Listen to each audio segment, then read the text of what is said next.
Dalla CGA di Mestre parte un messaggio provocatorio rivolto a chi sottovaluta il ruolo dell'artigianato, offrendo divulgazione, visibilità e spazio solo alle grandi aziende del paese. Dal centro studi della CGA si fa notare che gli artigiani in Friuli Venezia Giulia hanno una volta e mezzo in più i dipendenti di Stellantis, tanto per fare un esempio, producendo quasi lo stesso valore aggiunto. Se nella regione più piccola del nord-est gli addetti nell'artigianato sono 65.522, la principale casa automobilistica italiana dà lavoro a 43.000 persone, ma distribuite su gran parte del territorio nazionale. Alzi la mano a chi ha conoscenza che in Friuli Venezia Giulia il numero degli addetti nell'artigianato è una volta e mezza superiore a quello dei dipendenti impiegati in Italia dal gruppo Stellantis.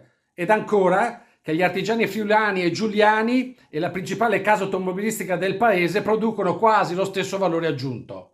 Io credo nessuno, per il semplice motivo che l'attenzione dei grandi media, dell'opinione pubblica e di buona parte della politica nazionale è quasi sempre rivolta ad analizzare l'andamento e i risultati del nostro principale gruppo manifatturiero e più in generale delle poche grandi aziende rimaste nel paese.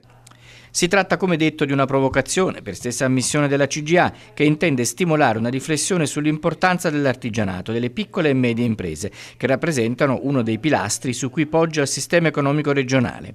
Basti pensare che nel 2022 il comparto ha generato un valore di 2,5 miliardi, di poco inferiore ai 2,8 miliardi di Stellantis. Sia chiaro, è una condotta in parte giustificabile, tuttavia andrebbe replicata più frequentemente anche nei riguardi delle piccole imprese e dell'artigianato che, lo dimostrano i numeri, costituiscono uno degli assi portanti del nostro sistema produttivo e occupazionale.